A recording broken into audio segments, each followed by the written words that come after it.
de poder falar sobre temáticas como essa, porque um dos princípios essenciais daquilo que as constelações falam é justamente essa relação entre pais e filhos, né? De que lugar que isso acontece, de que lugar que isso é essencial que a gente possa compreender e integrar. Existem várias possibilidades de explicar sobre. A gente trabalha de uma forma muito integrativa, porque eu utilizo muito a psicologia, a neuropsicologia, a psicologia sistêmica, o coaching, a PNL, a hipnose ericksoniana. Eu tenho um modelo de aplicar a prática do pensamento sistêmico de uma forma muito integrativa. Eu não faço apenas, exclusivamente, constelação, eu faço uma feijoada de constelação, porque eu utilizo de vários recursos para poder estabelecer esse olhar dentro do campo da fenomenologia, né?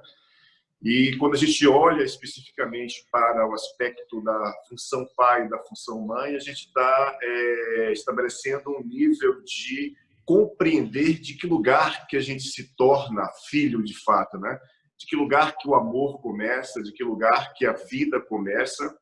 E quando eu falar função, eu estou separando aquilo que é biologia daquilo que é função, especificamente de pai e de mãe, tá? Quando a gente fala de biologia, a gente está falando do aspecto espermatozoide, do aspecto óvulo. E quando a gente fala de função, a gente está falando do aspecto daquilo que foi possível ser feito, daquilo que não foi feito, por qualquer motivo que seja. Então, como função, o papai não pôde me nutrir, como função, a mamãe não pôde me nutrir. Então, desse lugar, a gente desidentifica o que é biológico da função.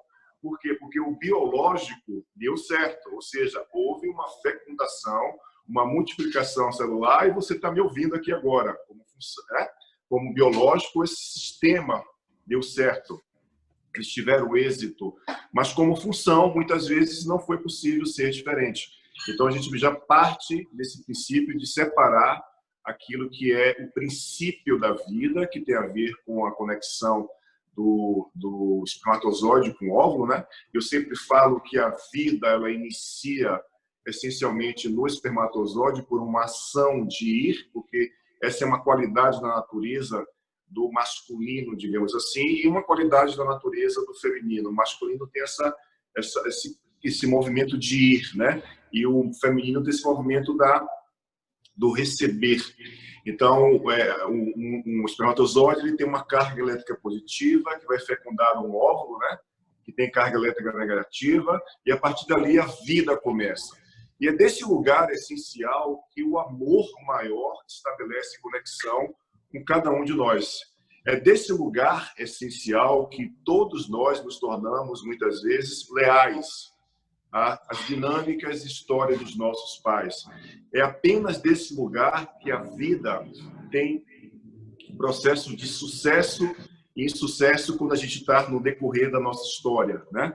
É desse lugar que a gente vive a nossa história, ou seja, se nós essencialmente nos conectarmos ao princípio da concepção, a gente não teria nenhum tipo de conflito na vida. Por quê? Porque a gente passaria a reconhecer o que é essencial, que é justamente esse princípio da vida. Então, de qualquer outro lugar abaixo da concepção, são histórias que a gente conta e que alguém contou para a gente, tá? Então, são dinâmicas que vão se desdobrando, né? Assim como as células vão se multiplicando, as histórias vão se acumulando e vão despertando dentro de cada um de nós através das memórias celulares. Para que a gente possa compreender o que é, de fato, a função pai e a função mãe, a gente precisa anteceder um pouco a história que tem a ver com um homem e uma mulher, né? E esse homem e essa mulher estabeleceram um princípio de vínculo. E esse vínculo desencadeou-se no campo de uma terceira pessoa, de um terceiro aspecto, filho. E para que um pai e uma mãe tenham sucesso essencial, é necessário que o lugar do homem e da mulher, que vem primeiro, dentro de uma ordem, quando a gente olha para o aspecto de homem e mulher, logo no segundo nível vem pai e mãe, e consequentemente filhos, a gente olha para o princípio daquilo que é o sucesso do homem e da mulher, ok? não existem pais ou mães que tenham sucesso se eles não tiverem sucesso essenciais no lugar de homem e mulher. Quando esse princípio não está claro, o lugar de pai e mãe vai gerar muitos conflitos e distorções. Homem e mulher se separam, né? Pai e mãe não. Pai e mãe é para o resto da vida da gente.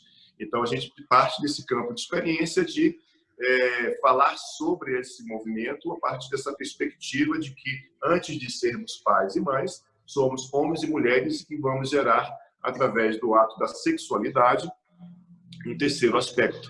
E nesse momento da concepção é que nos tornamos consciência, né? Que nos tornamos vida, que nos tornamos essência de duas partes que essencialmente vêm de duas histórias diferentes e que vão complementar-se para gerar vida. Daí o lugar de pai e mãe dentro de uma segunda posição, né? Por isso que um homem ou mulher não podem deixar de se verem desse lugar nunca, porque senão qualquer movimento que acontece depois, ou seja, pai e mãe, consequentemente filhos, vão haver conflitos e dinâmicas. E quando a gente fala em concepção, a gente está falando do lugar essencial que nos mantemos conectados, ou seja, daquilo que faz com que eu desenvolva processos de carregar uma história ou excluir uma história. E as lealdades parentais, ou seja, as lealdades que estabelecemos com os nossos pais, é por um único motivo: a vida que nós recebemos deles, ok? E a única forma que nós temos de dar continuidade à vida e agradecer algo que, na realidade, é impagável, é dando continuidade à vida, né? Ou seja, não só apenas sendo pai ou mãe, novamente, ou seja, procriando, dando continuidade ao sistema, mas diversas formas você pode dar continuidade à vida, ou seja, é agradecer o ato da concepção. E se nós tomamos a consciência do ato da concepção, os nossos conflitos desaparecem. Enquanto nós não conseguimos enxergar a força do amor maior que estabeleceu duas células, dessas duas células você nasceu, a gente não consegue estabelecer um movimento de olhar e tomar os nossos pais assim como eles foram. Porque, repito, dentro da biologia eles tiveram sucesso. Como função, eles estabeleceram movimentos de excesso ou de falta. A criança, ela passa por 4 fases essenciais. Ela passa pelo movimento da concepção, do amor maior, do ato da vida essencial. Passa, consequentemente, pelo processo na segunda fase da gestação.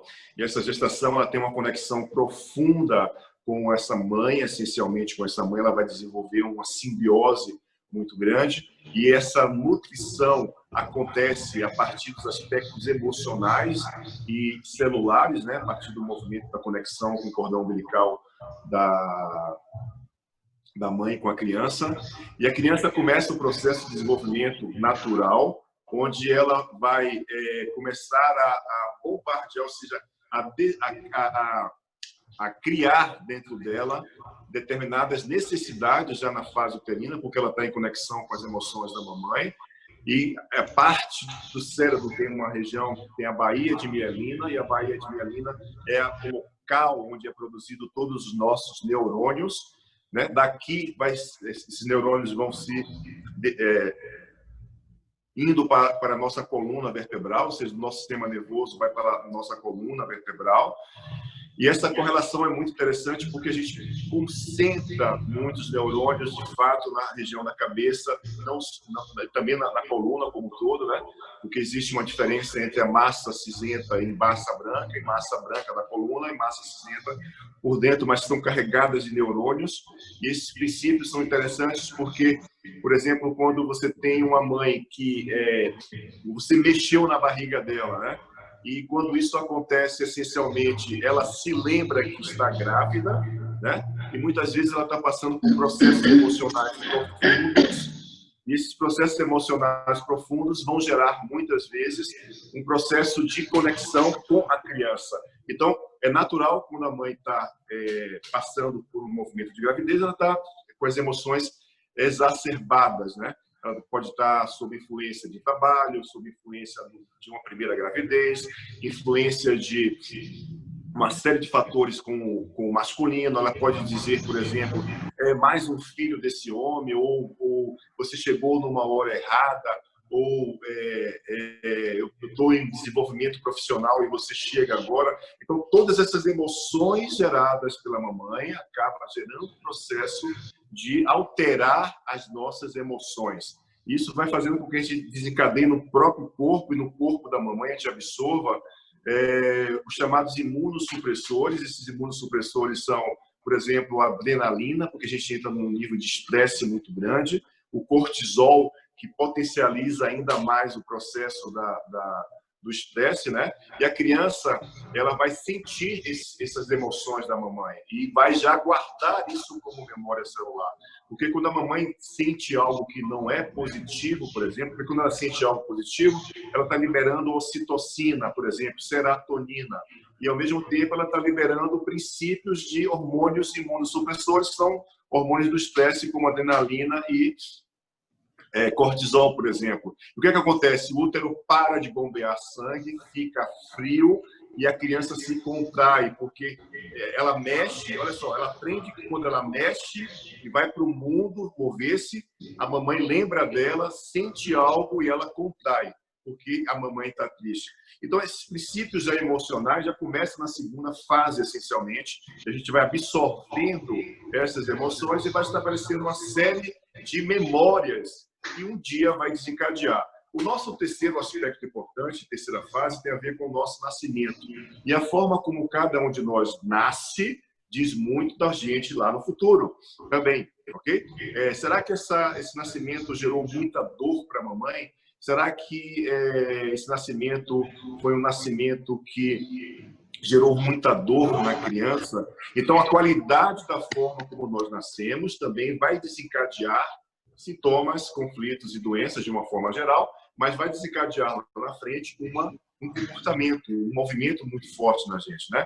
E a nossa quarta fase essencial, ou seja, que vai de 0 até 7 anos, mais ou menos, ela estabelece o nosso primeiro processo que se chama de socialização secundária, porque a socialização primária vem desse campo da informação da história de papai e de mamãe, gerando um terceiro aspecto, né? Só que isso vai se desencadear e desenvolver-se não somente nessa triangulação, mas também no aspecto daquilo que vai fazer com que, quando você for para a escola pela primeira vez, quando a mamãe tiver que trabalhar, alguém vai cuidar de você.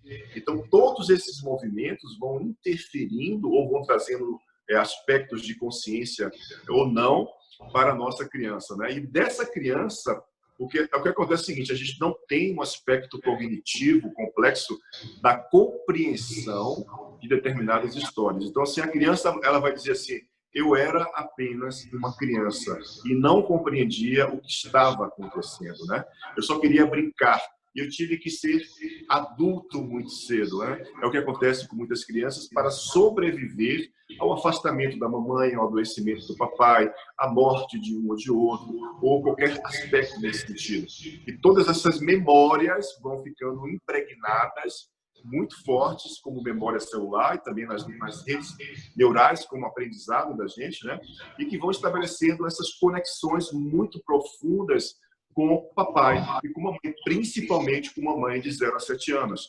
Até 3 anos de idade, a criança ela não consegue estabelecer um movimento de se reconhecer. Ela é um pedaço que saiu de dentro da mamãe, dentro do inconsciente dela, né? E nós começamos, a partir dessa idade, a praticar os primeiros lutos, né? E esses lutos vão sendo cortes que nós vamos fazendo a partir do momento que o nosso cérebro vai desenvolvendo-se, vamos criando outras capacidades, vamos gerando cortes nesse sistema. E esse movimento é interessante porque o cérebro também tem uma parte que é o sistema límbico, e o sistema límbico tem a amígdala. A amígdala é aquilo que ela registra todo o processo das nossas emoções internas e externas. E existem estudos que provam que nessa fase de 0 a 7 anos, a nossa amígdala está bombando informação o tempo inteiro, de sobrevivência, de querer ser visto por essa mãe, por esse pai, pela vida, né? E ela cria, na realidade, um sistema de diminuir a nossa imunidade. Por isso que as crianças, por exemplo, estabelecem muitas questões respiratórias. Por quê? Porque existe um nível de estresse muito grande provocado pelo organismo. O cérebro compreende que a criança precisa o quê? Crescer, sobreviver, desenvolver. Ela acaba suprimindo hormônios que são saudáveis, como a ocitocina, a serotonina, por exemplo, e vão produzir em excesso níveis profundos de cortisol e adrenalina e vão diminuir a imunidade da gente por causa disso. Por isso que a gente diminui a imunidade. E todos esses aspectos que eu estou falando, eles têm conexões muito profundas com o nosso sistema de origem, ou seja, a nossa história. Não adoecemos porque adoecemos assim. Não desenvolvemos dificuldades na escola quando éramos pequenos porque foi assim.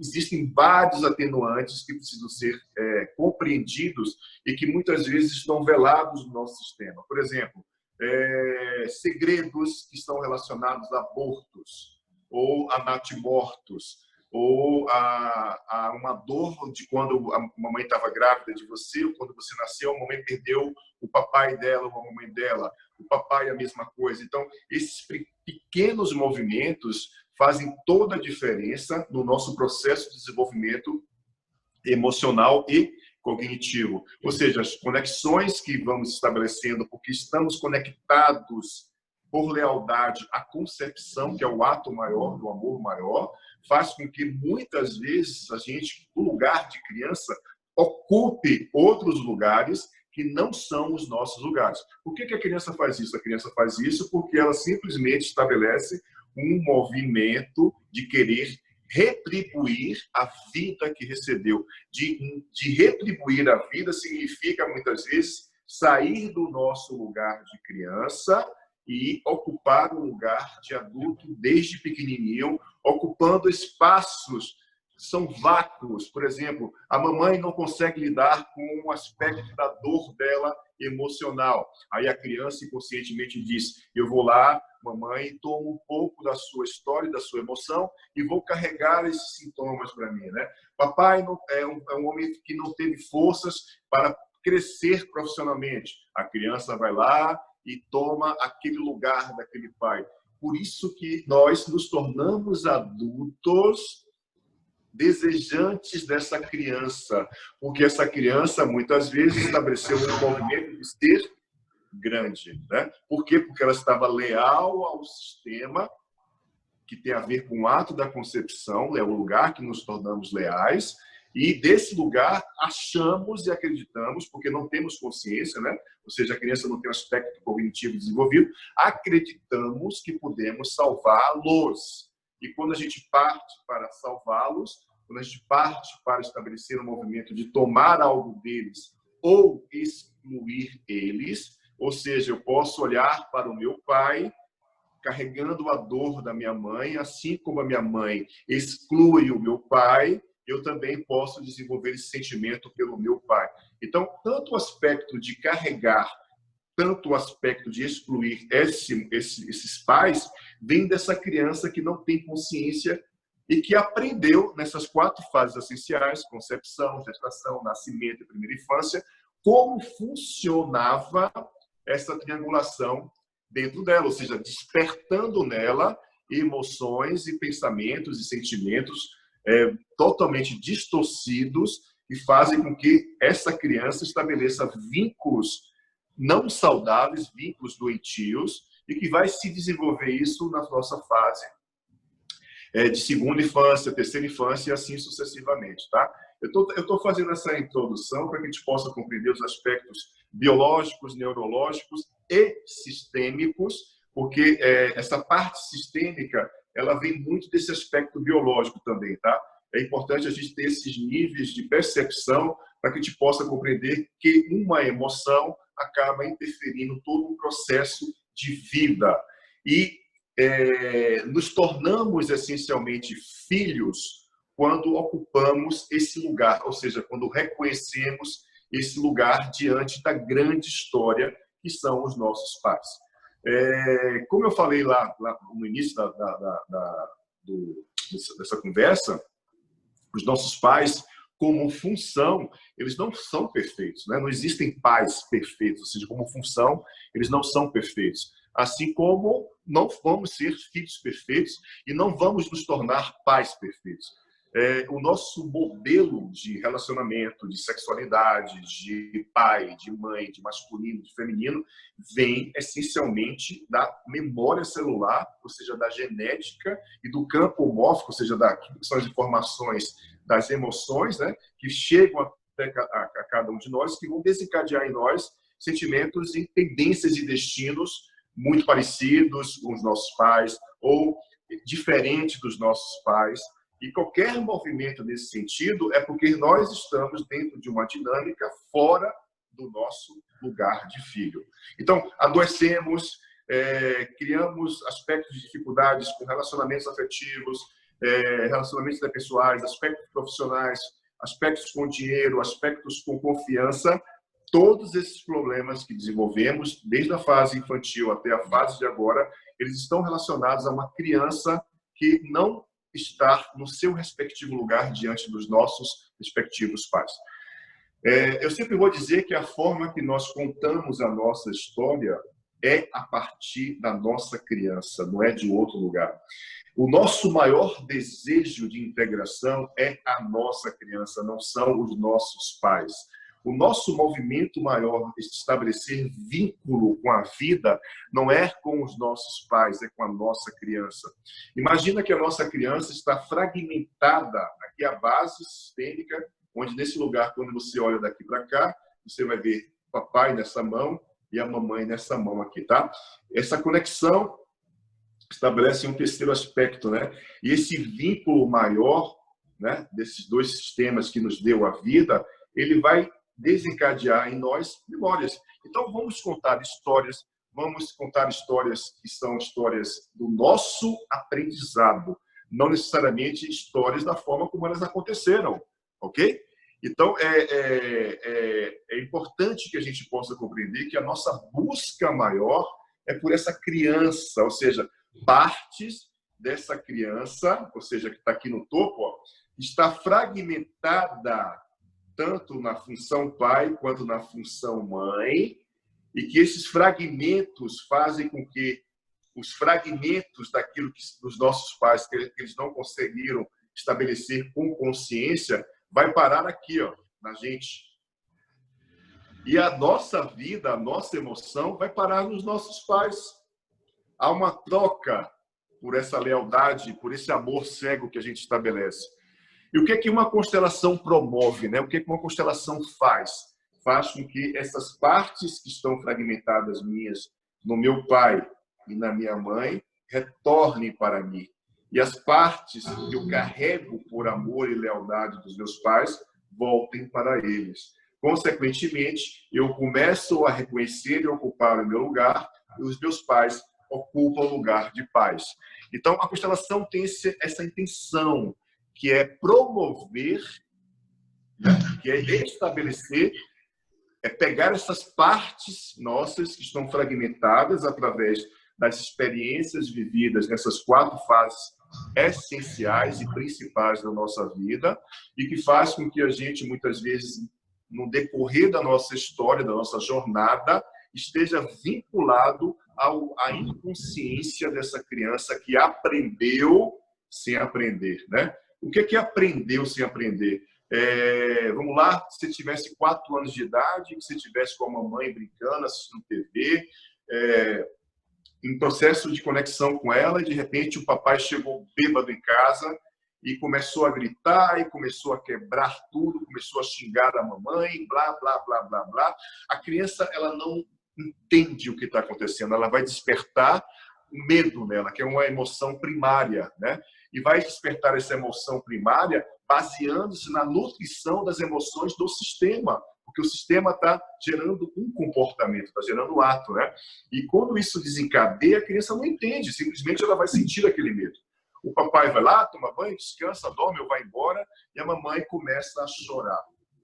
E quando a mamãe começa a chorar, a criança vai sentir também mais uma coisa. E ela vai simplesmente absorvendo, absorvendo, absorvendo aquelas emoções do ambiente. Ou seja, aquelas emoções distorcidas da base do sistema de função pai e de função mãe, né? E vão desencadear em cada um de nós dinâmicas, conflitos, sintomas e doenças. Por quê? Porque a criança não teve a cognição desperta para separar a sua emoção da emoção daquele sistema.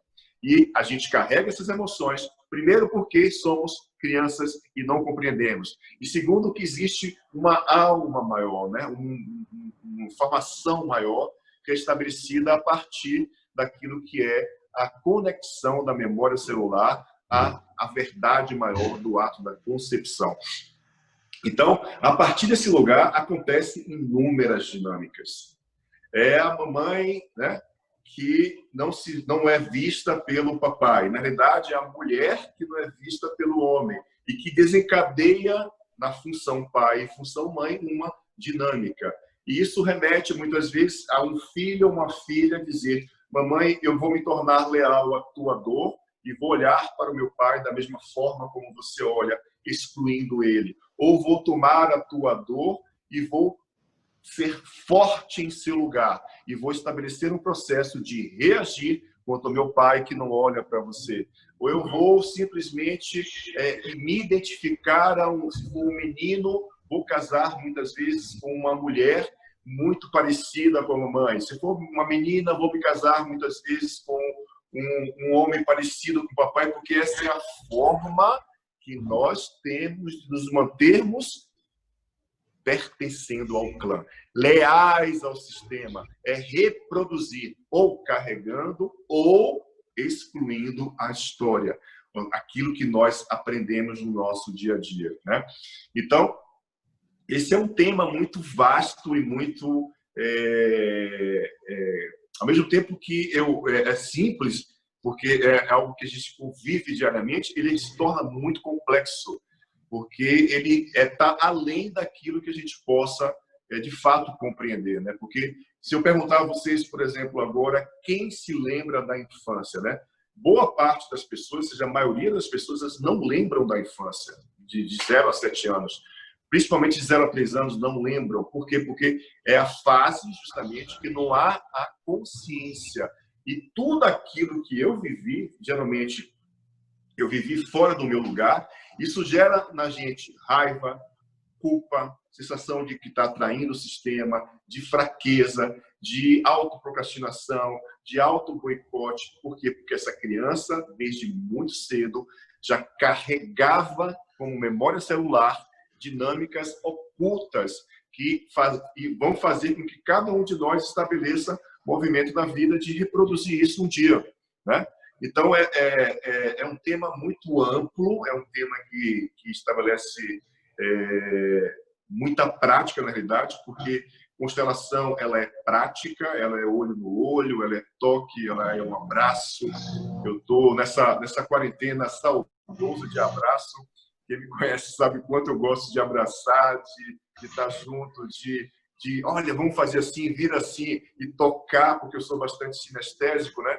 Então, eu vou ensinando constelação, na realidade, ensinando a criar uma atitude e posicionamento sistêmico, para que você possa, desse lugar da atitude e posicionamento sistêmico, estabelecer um movimento de tornar-se um facilitador de constelação um dia, ou pegar todo esse conhecimento para que você possa colocar na tua vida. Porque eu sempre falo que o ser humano sistêmico, ele é diferenciado, ou seja, não é que ele é melhor ou pior, ele tem um nível de percepção e de compreensão da vida e das relações muito mais profundo, porque ele sabe que o julgamento, que é uma frase do Bert Hellinger, o julgamento nos afasta do amor, né? É uma frase do Bert Hellinger, o julgamento nos afasta do amor. Então, temos uma tendência muito comum de julgar, e quem julga é a criança, né? Porque criança não sabe lidar com assuntos de gente grande, gente linda. Criança não sabe sexuar, não sabe fazer sexo, não beija na boca, não sabe dirigir carro, não trabalha, ela simplesmente estabelece movimentos de comportamentos da criança, né? E quantos de nós estamos aqui agora atuamos muitas vezes desse lugar da criança? Somos adultos que olhamos para a dificuldade da nossa criança. Por isso que existe essa importância muito grande, essa é uma perspectiva que eu trago profunda de ressignificar inicialmente a criança para podermos olhar para a grande história que recebemos dos nossos pais. E como função, gente linda, eles não são perfeitos, como eu falei, tá? Me fala como é que nós vamos ser perfeitos, né? Vamos muitas vezes buscar a perfeição. Vamos dizer assim, olha, eu vou fazer tudo para meu filho diferente da forma como a minha mãe fez para mim ou meu pai fez para mim. Você está gerando o quê? Excesso. Você vem de um ponto de escassez e vai para um outro ponto que é excesso, né? Porque em constelação, a gente sempre está olhando para escassez e excesso.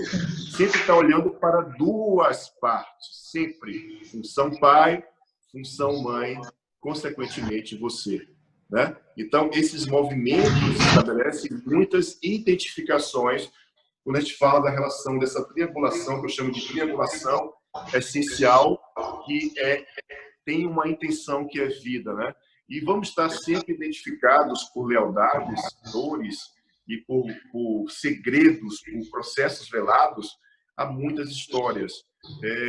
Às vezes, a mamãe teve um aborto e nem ela sabia. Ou a mamãe teve um aborto, mas isso é um segredo para ela, né? E o que acontece? Os filhos, eles têm uma ordem, né? Eles têm uma ordem de chegada. A ordem, a gente vai olhar para uma ordem de chegada, ou seja, primeiro filho, segundo filho, terceiro filho, quarto filho. E quando isso não está consciente dentro do sistema, quando há um aborto, por exemplo, muitas vezes a gente pode estar ocupando o lugar daquele que não nasceu, né? Muita gente que tem essa dinâmica de ocupar esse lugar desenvolve a sensação de não pertencimento, desenvolve a sensação de dificuldade de tomada de decisão, de escolher, vai desenvolver muitas vezes depressão ou tristezas profundas, vão comprar, vamos supor, 2 blusas iguais, 2 copos iguais, cada um vai ter uma dinâmica diferente, né? Mas muitas vezes a gente está conectado no lugar daquele que não é vivo. E vamos estar inconscientemente olhando muitas vezes para a morte. E podemos projetar essas dinâmicas, por exemplo, no negócio, na nossa profissão. É como se eu pudesse dizer assim, a minha profissão nunca dá certo. A minha empresa está morrendo. Na realidade, você não tem forças para estabelecer um processo de estar no seu respectivo lugar, na ordem sistêmica de chegada dos irmãos, né? Que muitas vezes você está no lugar de um irmão que não nasceu, diminuindo inconscientemente, ou seja, achando que está diminuindo inconscientemente a dor da mamãe ou o esquecimento dela, ocupando aquele lugar, você naturalmente vai perder forças para estar na sua própria história, realizando a sua própria vida. Eu acho que eu falei até agora tem muitas perguntas e vocês podem agora fazer perguntas para que a gente possa ampliar um pouco mais todo o princípio daquilo que a gente está falando. Porque se a gente estivesse agora ao vivo, nós estaríamos fazendo muitos exercícios, porque essa é a forma que eu gosto de ensinar. Verdade. Eu gosto de ensinar praticando. Não se aprende constelação aqui, gente linda, na cabeça, tá? Se aprende no corpo, de uma forma geral. O ato de viver o campo fenomenológico das constelações é o ato da prática, né? E essa prática você aprende constelação praticando, não tem jeito. Eu adoro praticar. Eu crio bastantes exercícios justamente para que a gente possa compreender no corpo essas informações essenciais que tem a ver com a conexão de pai e filho. Então, se vocês tiverem perguntas, vamos lá, que a gente vai desenvolvendo o tema. Pessoal, vocês podem, embaixo tem um botãozinho escrito reações, vocês podem clicar ali, e aí eu abro o microfone para você fazer a pergunta, ou vocês podem colocar no chat aqui embaixo, no chat, e eu leio e faço pergunta para o professor. Ou você pode levantar a mão no vídeo também, se eu conseguir ver todos. maioria tá tiraram o vídeo. Só estão no áudio. Tem a Daiane, ela colocou aqui, Marisa, não sei se cabe ao tema, mas estou tendo muita procura de questões de peso, mulheres que têm dificuldade de emagrecer e esposas com maridos alcoólatras. Aí entra um pouco o alcoolismo, dinâmica do papai e mamãe aí que você falou, né? São dois aspectos que têm a ver com essas respectivas funções. Quando a gente fala de sintomas e doenças, a gente está estabelecendo uma conexão com... a gente fala que um sintoma e uma doença é um olhar inconsciente de quem desenvolve sintoma e doença para um excluído do sistema. É uma parte nossa que se conecta no lugar, especificamente, daqueles que vieram antes da gente, que não olham essencialmente para um excluído. Então, um sintoma e uma doença, ela é voltada do lugar da gente, da ponta do sistema que olha para o excluído, e que esse sintoma e doença vem desses dois aspectos, função pai e função mãe. Só que algumas doenças estão muito mais relacionadas desencadeiam-se, né, origem na função pai e outros na função mãe. Então, os vícios, de uma forma geral, eles estão muito conectados e desencadeiam-se na função pai, né? O vício do alcoolismo, do tabagismo, da adicção, que é o uso das drogas, dos jogos de internet, de jogos de azar. Os vícios, de uma forma geral, eles estão motivados e despertos por essa função pai, ok? A emoção que nutre os vícios vem da mãe. Agora, o ato do vício vem da função pai. Porque a gente está falando de substituição de algo por algo. Ou seja, a utilização do álcool em detrimento de amor. A utilização do álcool em detrimento de proteção, de carinho, de afeto, né? E faltou como função, não esquece disso, como função, faltou algo, ok? Então, a gente olha para os aspectos de sintomas de doenças muito relacionados a esse movimento. Então, se, por exemplo, uma mulher atrai um homem alcoólatra, ela pode estar, de alguma forma, olhando inconscientemente para uma parte da história dela, que na relação dela com a função pai, houve um movimento que a gente chama de movimento interrompido, né? Ela pode não ter tido uma boa nutrição que veio dessa função pai. Então, ela olha para esse companheiro, essencialmente, a partir dos aspectos que ela aprendeu, ou seja, homem não presta, homem trai, homem bebe, homem faz isso, faz aquilo. Então, esse olhar inconsciente aprendido dessa mulher, nessa relação de função pai e função mãe, faz com que ela projete nesse masculino um aspecto daquilo que ela exclui na função pai, e ela pode atrair, essencialmente, um homem nessas condições, ok? São muitas as possibilidades, eu estou dando só um exemplo para que a gente possa compreender a dinâmica. Quando a gente fala dos transtornos obsessivos compulsivos alimentares, como obesidade, a gente está desencadeando uma relação profunda com a nutrição que recebemos com a emoção da função mãe. É uma outra dinâmica, tá? Mas que ambos os sistemas contribuem para os vícios, assim como contribuem para uma obesidade. Então, a questão da obesidade tem um princípio muito começa no aspecto da função mãe, por um processo, muitas vezes, de má nutrição. Ou seja, a gente conecta dentro dos arquétipos, né, dentro do pensamento sistêmico, que comida é algo que tem a ver com emoção. E emoção é algo essencial dessa função mãe. Então, se há excesso ou escassez desse movimento na relação com as emoções da mãe, pode desencadear em muitas pessoas obesidade, ok? A gente fala, por exemplo, que o gordinho yin, de característica yin, aquele que tem uma musculatura mais flácida, por exemplo, né? Ele engole bastante as emoções da mãe. É o tipo de pessoa que não consegue dizer não, por exemplo. Ela tem um nível de conexão e lealdade e de carregar a dor dessa mãe com a intenção de diminuir a dor daquela mulher, né? Então, naturalmente, ela vai engordar.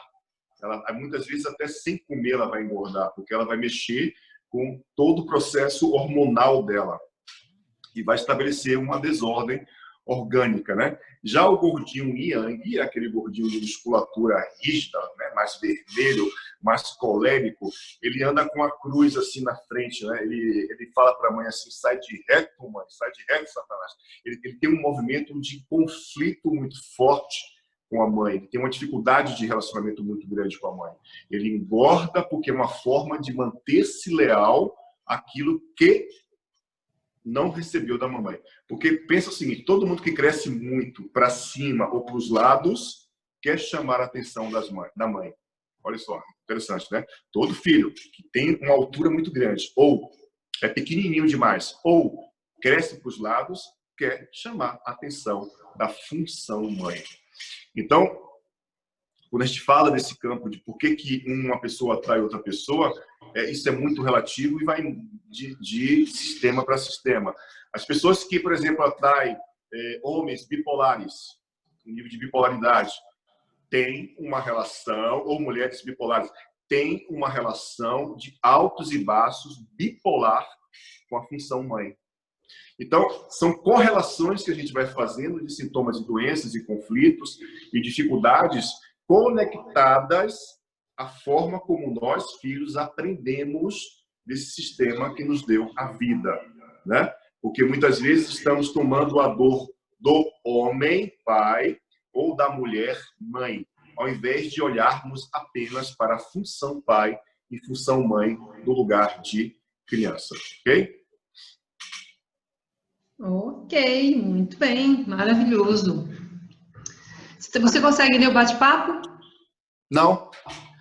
Eu não sei nem como é que vê bate-papo aqui. Ah, tá, deixa eu ler para você. Tem uma aluna que no curso ela descobriu no último módulo nosso que ela tinha uma irmã gêmea.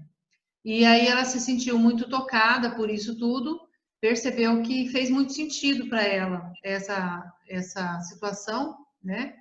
E aí ela disse agora que você disse esse lance vinculado ao reconhecimento profissional, faz todo sentido. Eu passei a vida toda procurando uma dupla para empreender e nunca dei certo com sócio nenhum.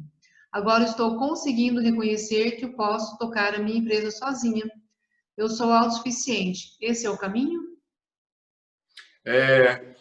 Às vezes a gente vive a dinâmica e quando a gente toma consciência da dinâmica, a gente vai viver uma outra parte, a outra polaridade da dinâmica, né? O excesso dela. Vou viver sozinha? Posso construir tudo sozinho? Pode. Você pode ter sucesso, inclusive, né?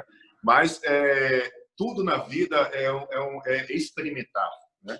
É importante que você experimentou uma identificação. Essa irmã gêmea morreu, é isso? Sim. Uhum. Então, essa irmã gêmea, até reconhecer de que ela veio primeiro, né? Ou seja, ela morreu primeiro.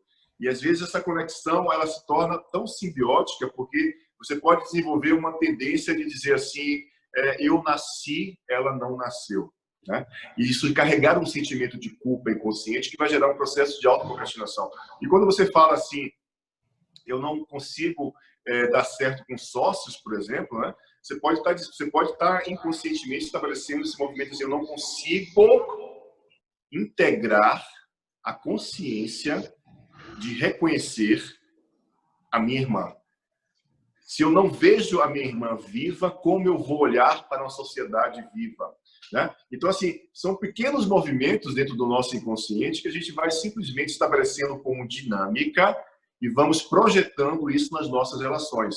Ou seja, o outro sócio, companheiro, filho, chefe, sempre vão estar a serviço do nosso sistema. Quando você toma consciência do seu lugar, você se torna forte, né? E aí sim você pode estabelecer um movimento de seguir a tua história, sabendo que você está no seu lugar agora, que você está olhando para a sua vida, para a sua história, e aí se torna forte. E forte você vai conquistar o mundo de forma única, entende? Com certeza. Com outro aspecto, né?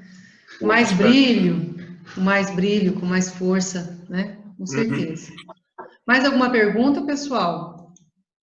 A Daiane colocou que ela acha que pode ter até quadrigêmeos, porque as pessoas chamam ela de vários nomes, menos o nome dela. Então, tudo é possível, né? Tem casos de clientes que já tiveram 3 irmãos gêmeos, por que não? Isso pode acontecer mesmo. Inclusive, né, Luciano, nos meus atendimentos e nas constelações tem aparecido muitos casos de irmãos gêmeos. É um número bem alto, né? Acho que os 70% das gestações parece que são gemelares, porque são muitos casos de gêmeos. Muito. Existe uma pesquisa que fala de cada 8 mulheres, né, uma tem gravidez gemelar no mundo. Então, a incidência ela é grande, né? Não é, a gente está falando de cada 80, 800, 8 mil, né? A gente está falando de 8 mulheres, uma tem gravidez gemelar. Então, muitas vezes, é engraçado quando as constelações, essas informações chegam de forma muito clara, às vezes, né? Às vezes chega de forma clara. E quando chega, é impressionante a simbiose que existe entre quem viveu, quem está viva, e a criança que não nasceu, essencialmente, né? E isso é impressionante, porque quando você reposiciona cada um no seu lugar, o quanto aquele sistema gera força, o quanto aquela pessoa gera força essencial. Então, é muito importante que a gente possa... Constelação, gente, fala essencialmente e traz a consciência do nosso lugar, mais nada, tá? Ela te reposiciona de volta para a vida através do seu lugar. O único caminho que a gente tem de reencontrar a vida de volta é no nosso lugar, não é fora do nosso lugar. Até o significado, o termo da palavra constelação, ele tem um significado de posicionamento, de colocação familiar, posicionamento familiar, né? A palavra em alemão Familienaufstellung é uma palavra que significa posicionamento familiar. Em que lugar que nós estamos posicionados dentro do nosso sistema. Constelação lida essencialmente com isso aí, mais nada, ok? O resto é só blá, blá, blá. É só complemento que a gente traz para poder nos conduzirmos para o nosso lugar, mais nada. Quando a gente está no nosso lugar, ótimo. Quando a gente está fora do nosso lugar, conflito, sintomas, doenças e dificuldades. Né? Estamos no nosso lugar, sucesso. Filho no lugar, tem uma coisa interessante, que a vida vai olhar para a gente da mesma forma que nós olhamos para aqueles que nos deram a vida. A vida vai nos tratar da mesma forma que tratamos aqueles que nos dão a vida, que nos deram a vida, né? Então, existe uma correlação muito grande entre a forma como a vida olha para a gente e a forma como nós olhamos para aqueles que nos deram a vida.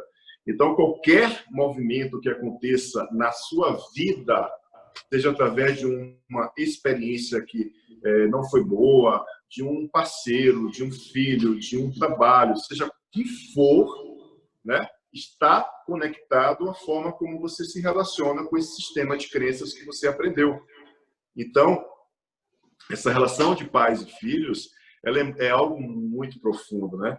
É algo que eu sempre falo assim: vamos tomar os nossos pais diariamente, só que em doses homeopáticas, para não morrermos engasgados, ok? Não vai querer engolir o pai e a mãe de vez, porque você vai morrer engasgado. Tem que tomá-los de forma homeopática, diariamente. E a gente precisa acabar com esse romantismo de constelação. Constelação, tem muita gente fazendo romantismo com constelação, né? A gente precisa compreender que fatos são fatos. E isso fica registrado de uma forma muito forte como memória celular. A gente não tem que conduzir o nosso cliente ou a gente próprio a um lugar que a gente não está preparado ainda.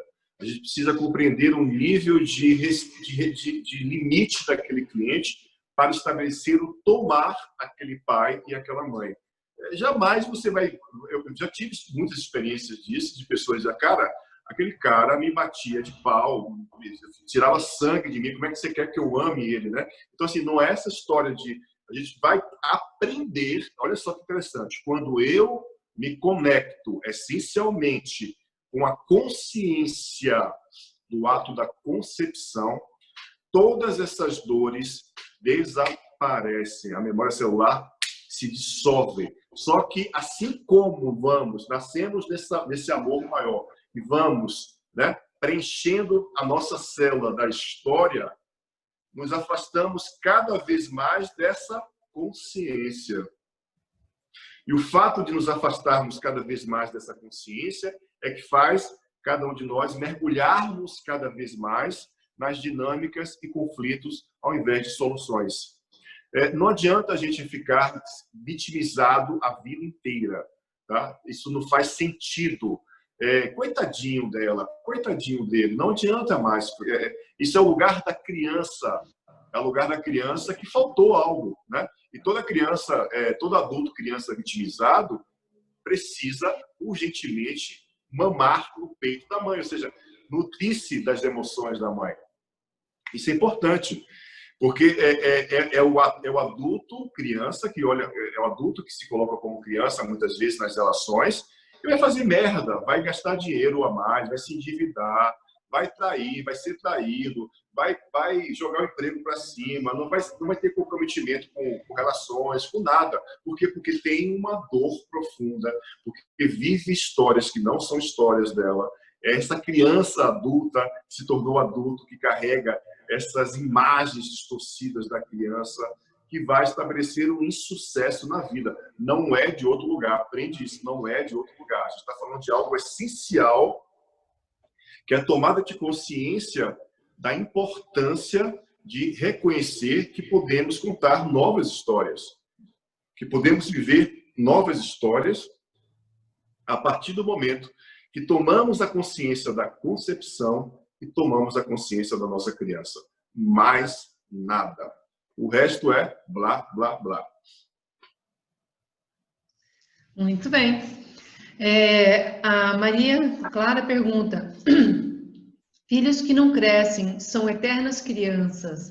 Qual aspecto é mais vivenciado neste caso? Eu vou fazer uma pergunta diferente. Por que você não deixa o seu filho crescer?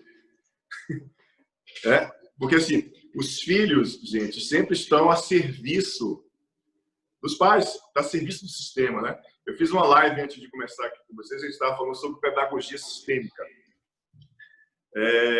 E dentro desse lugar, a criança ela vai socializar de forma secundária na escola e vai desenvolver uma série de comportamentos, né? Agressivos, passivos, timidez,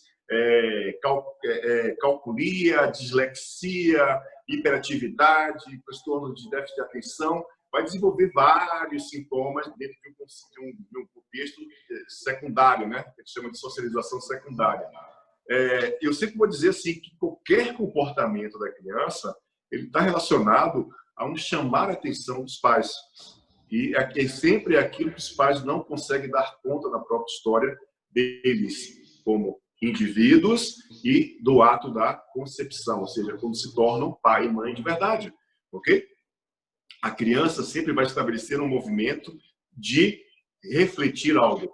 Uma criança infantilizada, um adolescente infantilizado, por exemplo, ele tem um nível de lealdade muito grande. A criança, por exemplo, se for um menino, ele pode estar conectado ao pai da mãe, ele pode estar conectado ao pai dele, ao pai do pai, né? Que tem essa correlação profunda. Ele pode estar conectado a um natimorto, ele pode estar conectado a um aborto, pode ser muitas possibilidades, né? E que faz com que aquela criança não desenvolva o aspecto cognitivo dela, porque existe uma emoção predominante, que é uma lealdade profunda, que faz com que ela se mantenha criança, porque dentro do olhar de uma mãe ou de um pai, aquela infantilidade é saudável. É a forma que esse pai e essa mãe, muitas vezes, têm de lembrar-se da criança dele, que não pôde ser criança.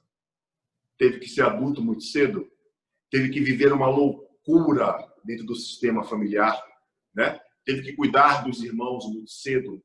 E são muitas possibilidades que a gente está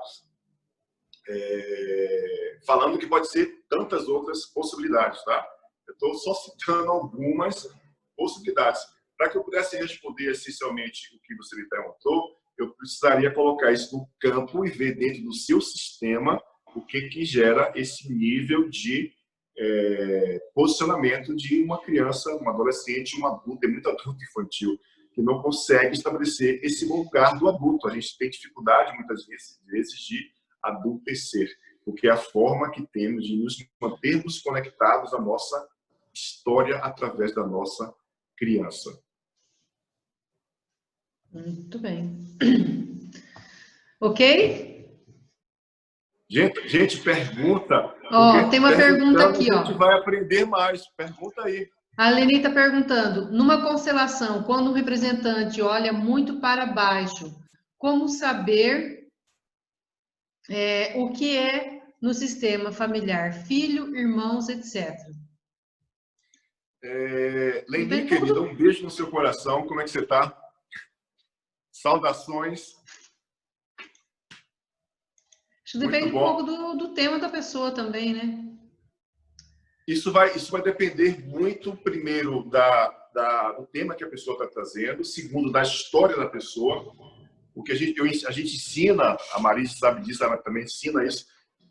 Não é porque todo mundo olha para baixo, ou seja, um representante olha para baixo, que está olhando para um morto, tá? Está olhando para um luto. Não é. Pode ser outras possibilidades. Então, existem o que a gente chama de metaposição. E essa metaposição ela é conduzida a partir da forma como o cliente ou representante se posiciona dentro de um espaço, né? Dentro do campo, que a gente chama de campo. Campo de experiência. O campo de futebol, por exemplo, é o campo da experiência humana, que é um set de constelação lá. Ali que a gente fala que existem os fenômenos, que a gente chama de fenomenologia, né?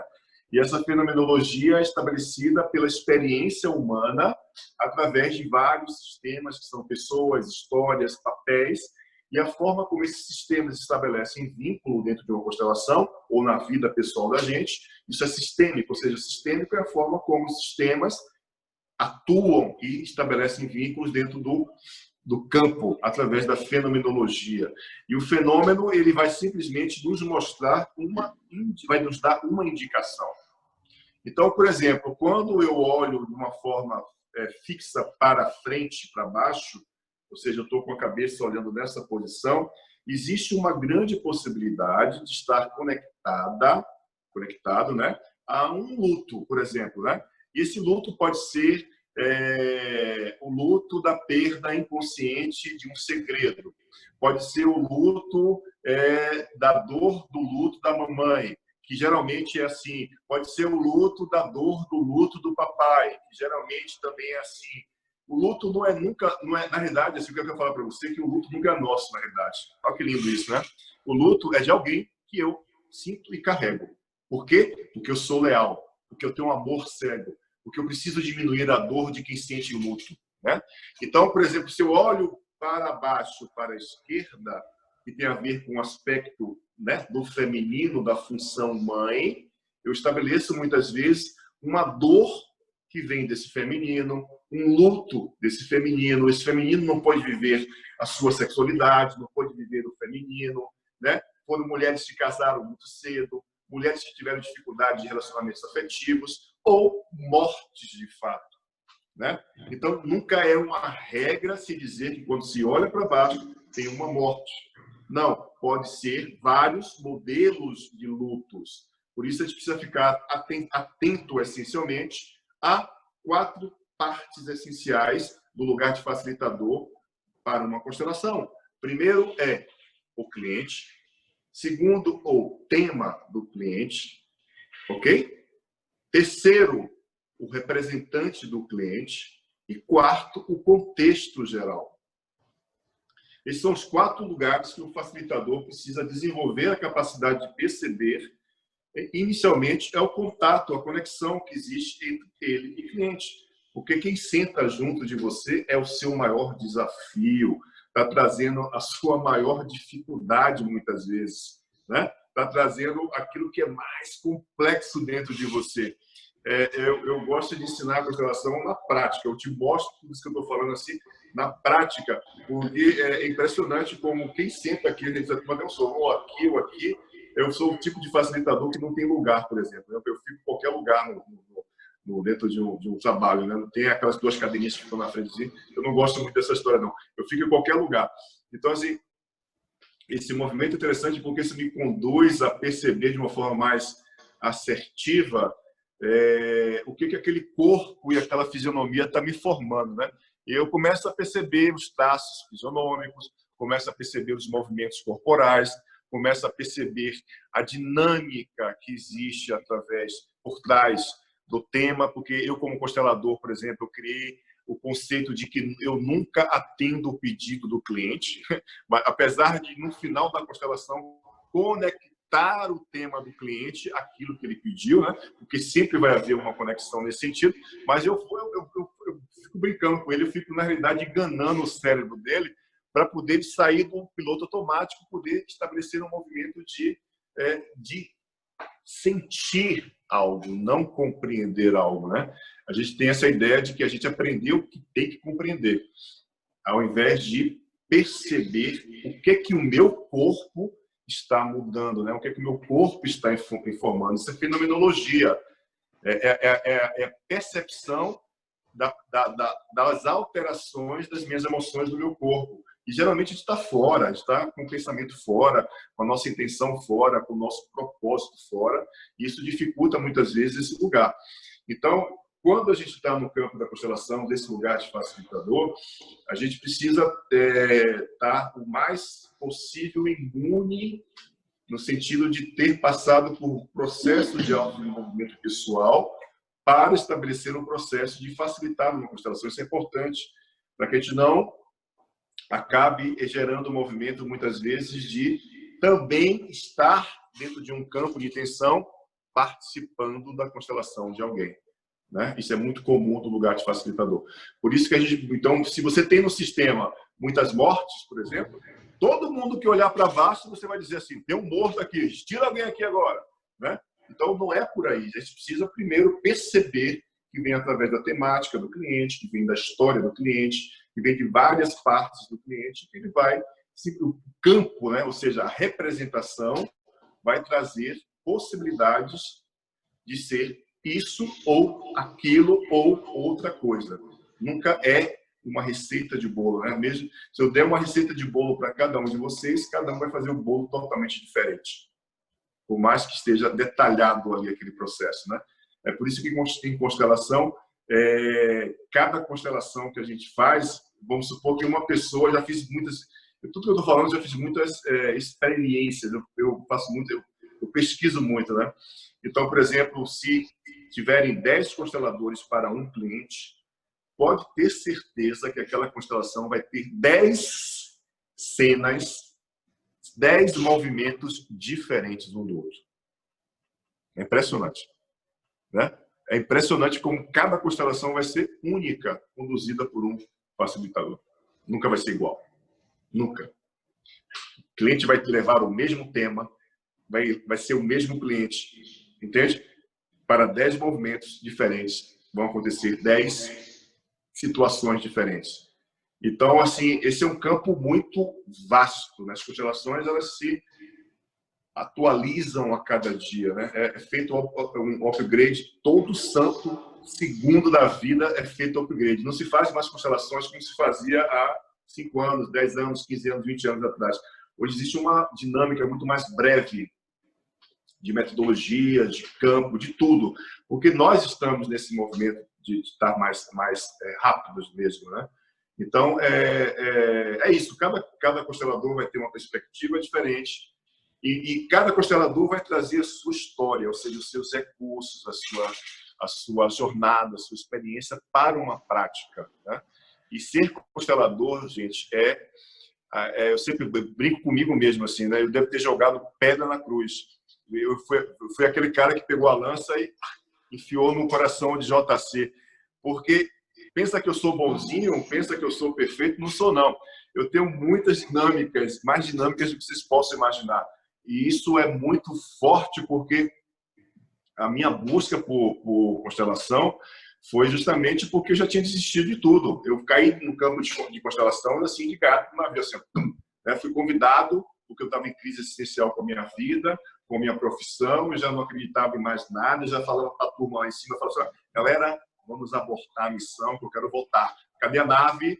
Vamos embora desse planeta azul aqui, que eu já quero saltar fora daqui. Né? Já estava nessa vibe já. E eu caio no campo de constelação pela primeira vez na vida, totalmente sem saber que diabo era constelação na minha vida.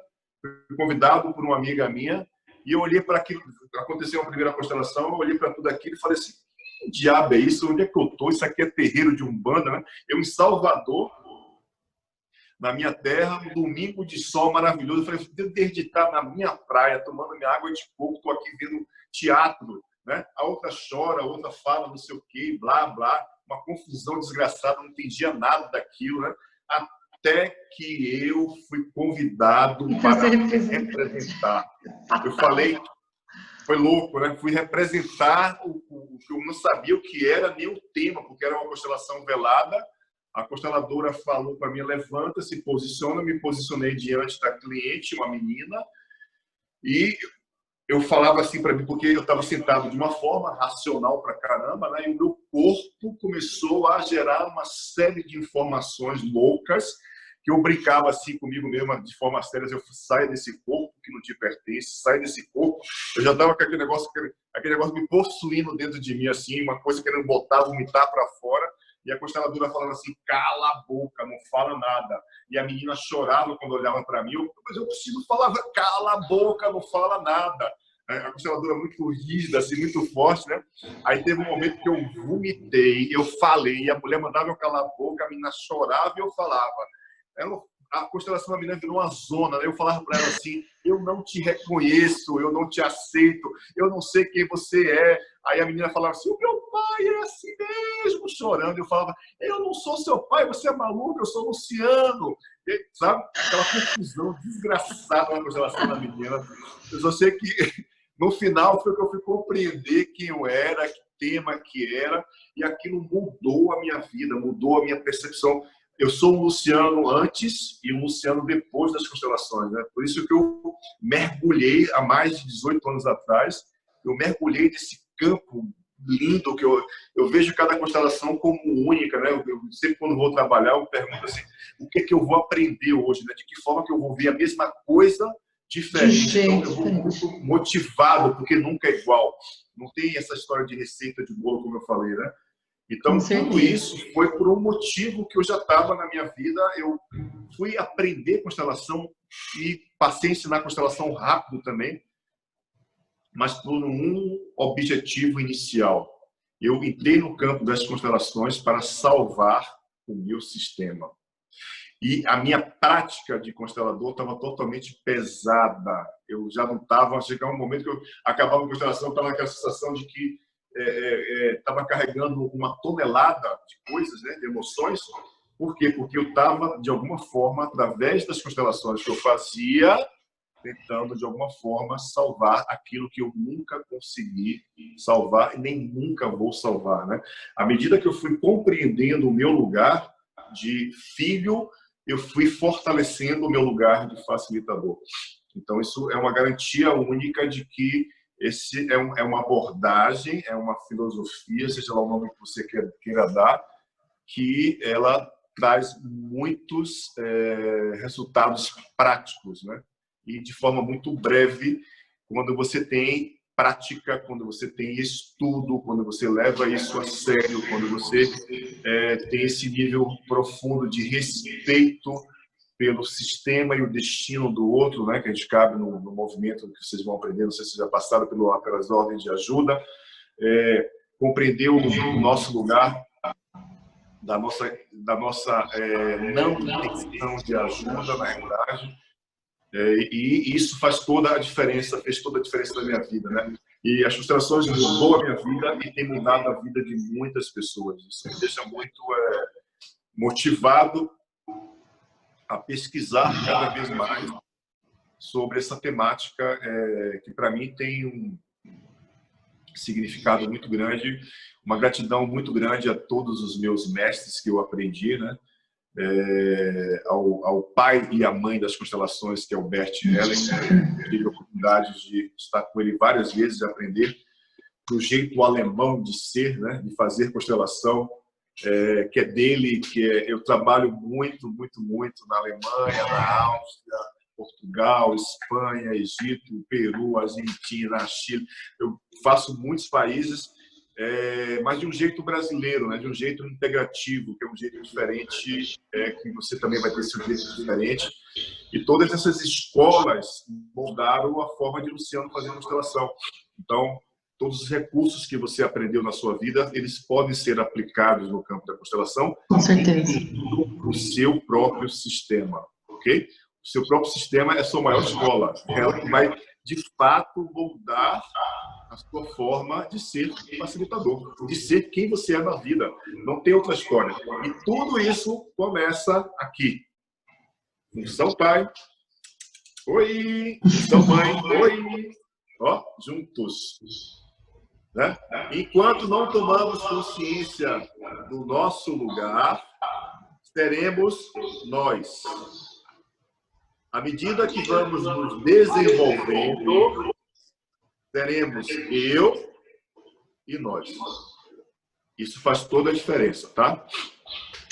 Muito bem, professor. Tem uma colocação de uma aluna, a Edneia, ela coloca assim, o filho dela tem 16 anos, 1,96 m de altura, mas ela e o esposo, acho que são altos na família. Ela quer entender se esse crescimento do filho tem algo a ver, pelo que eu entendi da pergunta dela, com essa questão de mãe aí que você falou, né? Com essas questões. Eu precisaria ver no campo essa dinâmica, mas assim, é claro que existem os aspectos genéticos que vão gerar um movimento de um padrão biológico, né, fisiológico no corpo, que vai se reproduzir, né?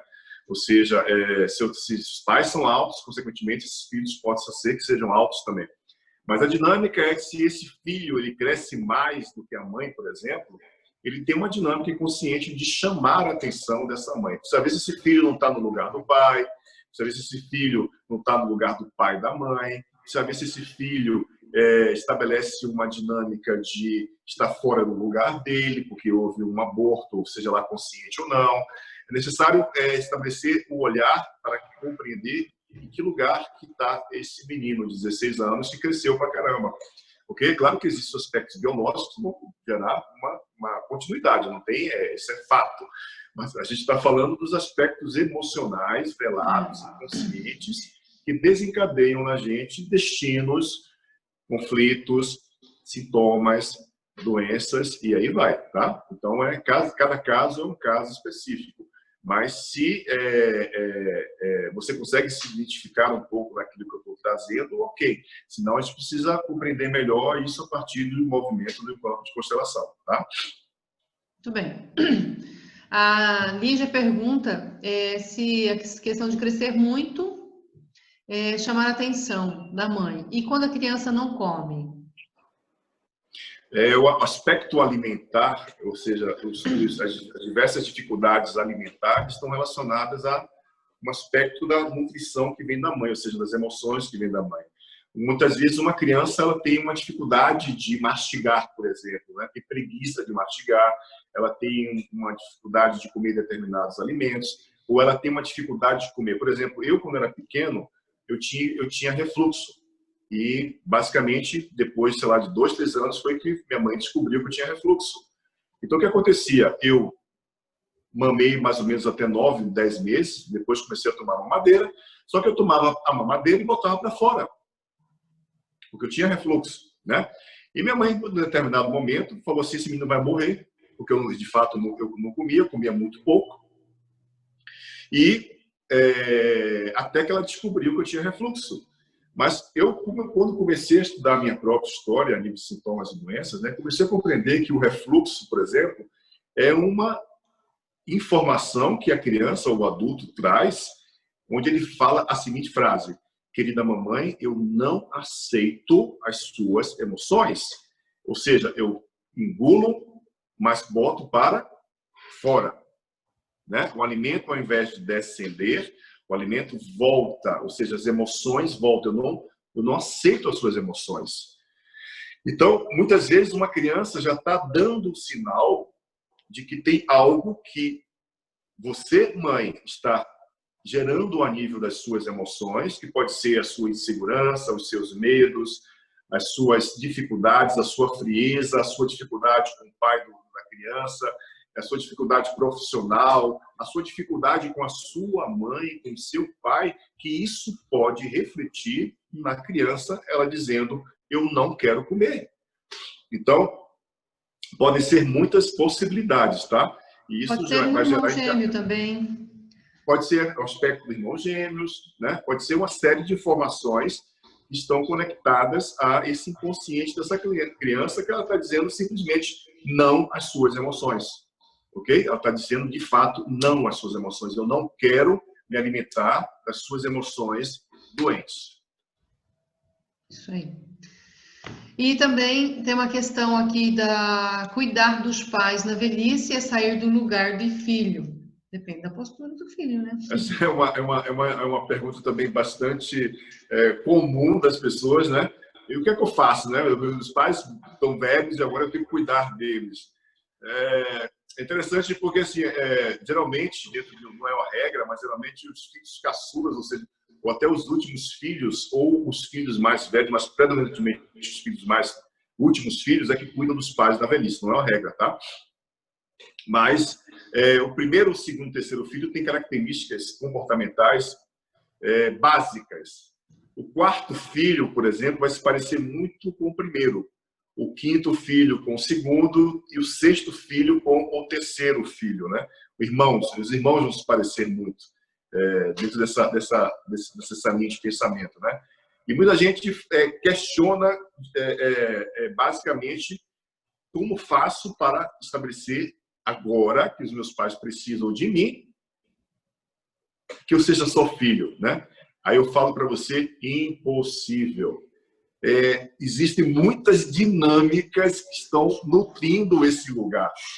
A questão é que, naturalmente, pelas ordens das coisas, antes de tudo, os nossos pais vão ficando velhos, vão precisando da gente. Ponto. Mas o que eu vou falar para você é de que lugar que você está cuidando dos seus pais. Isso é o mais importante. Se você está cuidando dos seus pais no lugar de filho, ok, show de bola.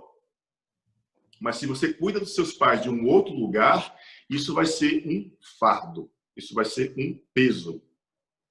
Eu sempre brinco que muita gente que cuida dos pais, o mel desce pelo lado da boca, assim, quer dizer, o veneno, né? O mel desce pelo lado da boca. Tipo assim, tá vendo? Você não cuidou de mim quando eu era pequena. Agora eu vou mostrar para você como se cuida de alguém, né? E muitas vezes a gente cuida de alguém, o mel descendo aqui, né? Aquela raiva, aquele peso, porque no fundo, aquela pessoa só quer uma única coisa. Antes que aquele pai ou aquela mãe morra, ele quer ouvir desse pai, querido filho, eu te amo. Só isso.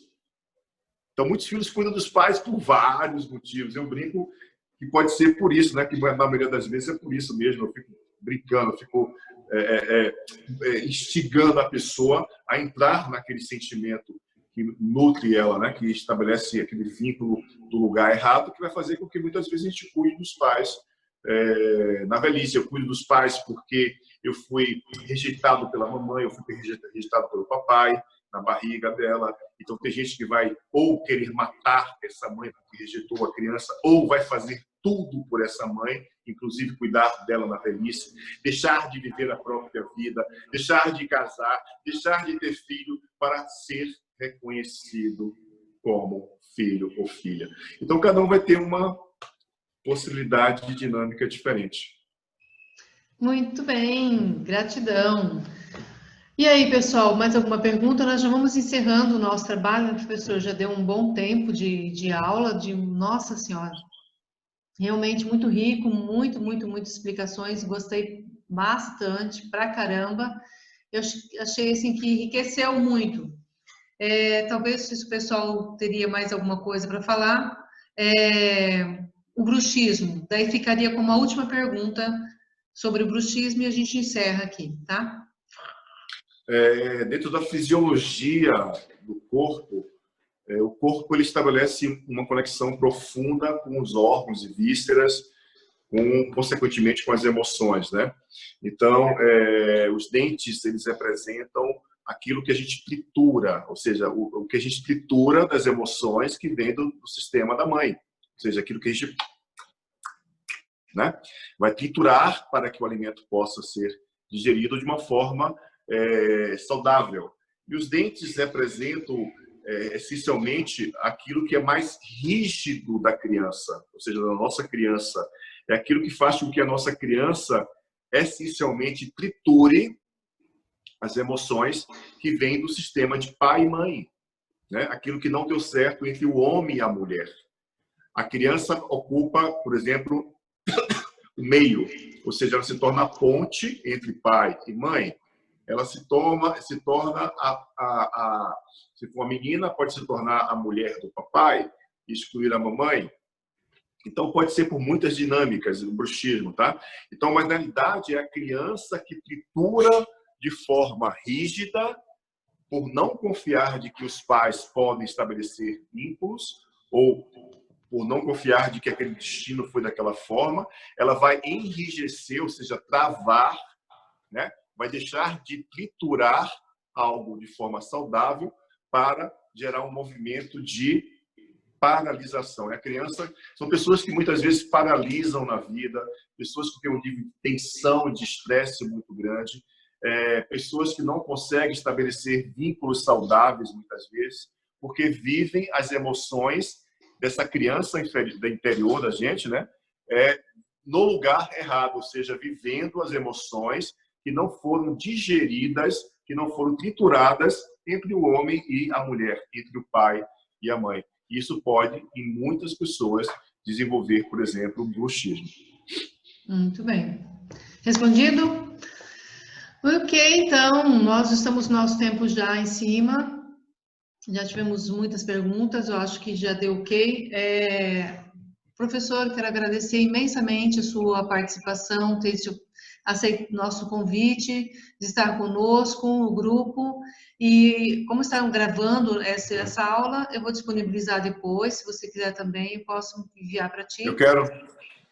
Agradeço a todos vocês pela presença e, assim que for possível, vamos comunicar, né? Eu acredito que você virá em maio, mas vamos ter que aguardar mais um pouquinho para ver o que acontece nos próximos capítulos do nosso país, né? O que importa para nós é aqui. Não vamos abraçar todo mundo de máscarazinhas. Fazer constelação em grupo sem se abraçar não dá, né? Complicado. Mas obrigado, então, obrigado pelo convite, obrigado pela presença de cada um de vocês. Espero conhecê-los pessoalmente em breve. Leninha, um beijo no seu coração. Gratidão pela sua presença, gratidão a cada um de vocês pela sua participação, pela sua paciência, por ter ficado até aqui, até esse horário. Desculpe o atraso inicial, porque eu estava tentando estabelecer conexão. Eu sou totalmente zero à esquerda nessa área aí. Tranquilo. Eu faço outras conexões rápido, mas tecnologia não, né? Essas daqui eu sou um zero à esquerda. Então, assim, um beijo no coração. Na realidade, é um processo... hoje foi muito mais cognitivo, na realidade, né? Mas constelação é prática, constelação é olho no olho, constelação é o cheiro, é o hormônio focando, é o toque, essa possibilidade de aprender a partir daquilo que mais incomoda a gente, né? Aquilo que mais dói na gente é o melhor lugar de aprendizado. Então, fica aqui o meu abraço luminoso no coração de cada um de vocês e espero reencontrá-los para que a gente possa juntos aprendermos e brilharmos uma experiência significativa de mudança para a vida de cada um de nós, tá? Multiplica isso, convida o vizinho, o papagaio, o cachorro, o marido, vamos fazer esse módulo, vamos conhecer o professor Luciano, o cara é meio louco, pirado, fala umas coisas diferentes, fala umas coisas que eu não entendi muito, mas que faz sentido, vai mudar a minha vida, vai mudar a sua vida. Convida o vizinho que enche o seu saco, convida o teu marido que fica pegando no teu pé, né? Convida as pessoas para poder fazer parte desse módulo, que a gente vai falar sobre algo bastante significativo, que tem a ver com conflitos, né? Conflitos Conflitos nas empresariais. diversas áreas de abordagem da vida humana, né? Pedagogia, direito, empresa, família, relacionamentos afetivos. Conflitos é algo bastante presente na vida da gente. A gente tem altos conflitos diretos, né? Por isso que a gente não aguenta os nossos conflitos, vai conflitar com os outros. É isso que a gente faz. É louco isso, né? É eu verdade. não aguento, aí eu vou perturbar a vida dos outros. Bem isso mesmo. É louco isso, né? Mas isso é conflito, é a criança gritando dentro de cada um de nós, né? Então, assim, espero ver vocês lá no módulo que a gente vai estar aí em Sinop, tá? Um beijo grande, gratidão por tudo e até breve. Gratidão também. O pessoal está dando um agradecimento geral aqui. Até, tchau! Até, tá. Tchau, tchau.